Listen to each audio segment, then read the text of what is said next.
Voici une propriété qui va devenir vraiment très simple avec les coordonnées. Alors, c'est la collinéarité. Un rappel ici, on avait dit que deux vecteurs u et v étaient collinéaires, c'est seulement s'il existe un réel k tel que le vecteur v est égal à k fois le vecteur u. C'était ça la collinéarité, c'est-à-dire qu'un vecteur était égal à l'autre multiplié par un réel, puisqu'on avait vu que la multiplication par un réel conservait la direction. Je rappelle que collinéaire, ça veut dire même direction. Et donc, il y avait donc un coefficient de collinéarité qui était le réel k ici. Eh bien, cette chose-là, on va la traduire avec ce que c'est sur les coordonnées maintenant. Donc, si on a le vecteur v qui est égal à k fois le vecteur u, ça veut dire que les coordonnées pour obtenir les coordonnées du vecteur v, il va falloir prendre les coordonnées du vecteur u multipliées par k. Et ça, vous avez vu au collège que ça nous donne deux vecteurs u et v sont collinaires, c'est seulement si leurs coordonnées sont proportionnelles. Ça, vous avez vu ça sans aucun problème. C'est ici, k va être le coefficient de proportionnalité entre les coordonnées du vecteur v et les coordonnées du vecteur u. Alors, ça va donner quelque chose de relativement simple. Qu'est-ce que je vais faire ici? On prend 3 points pour illustrer ça et on nous demande les points A, B et C sont-ils alignés? Je rappelle que pour les problèmes d'alignement, qu'est-ce qu'il faut faire? Il faut montrer que deux vecteurs sont collinéaires, deux vecteurs fabriqués avec les 3 points. Donc, on va prendre par exemple le vecteur AB et le vecteur AC. Donc, je vais prendre le vecteur AB qui a pour coordonnées xb moins xa et yb moins yk, ce qui nous fait donc le vecteur AB a pour coordonnées xb moins xa, ça nous fait donc moins 1, moins 2, yb moins yk, ça nous fait 6, moins 3, ce qui est équivalent à dire donc que le vecteur AB a pour coordonnées moins 1, moins 2, ça nous fait moins 3, 6, moins 3, ça nous fait plus 3. Je vais prendre un deuxième vecteur fabriqué avec mes 3 points, donc le vecteur AC, par exemple, j'aurais pu prendre le vecteur BC aussi, bon, j'ai pris le vecteur AC, allez, prenons le vecteur AC. Le vecteur AC, ça nous fait xc moins xa, yc moins ya.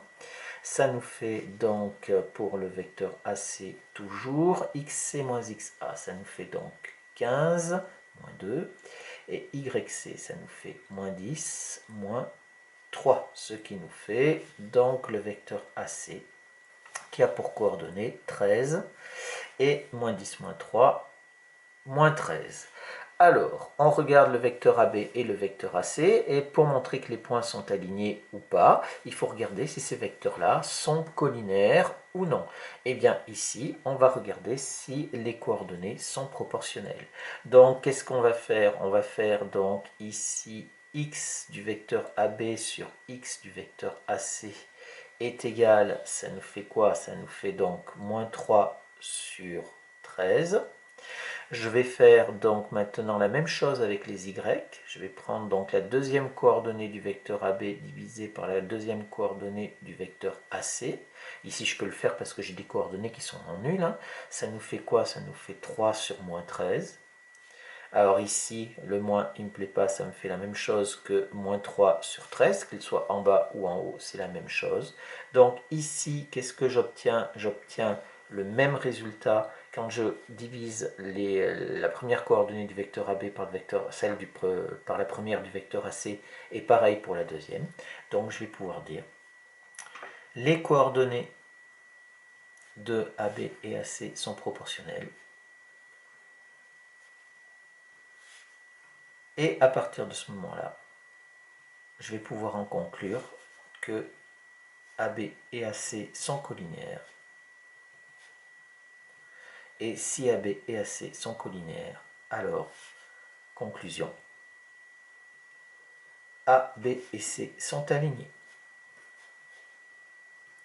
Voilà l'utilisation des coordonnées. Alors, c'est pas très pratique, il faudra voir quelque chose de plus performant pour la collinéarité, mais ça c'est déjà pas mal. Une remarque toutefois, imaginons que j'ai trouvé par exemple 12 et moins 12, à ce moment-là, le coefficient de collinéarité, il peut être évident aussi, on n'est pas obligé de faire une rédaction avec la proportionnalité en faisant la division. On verra ça dans les exercices.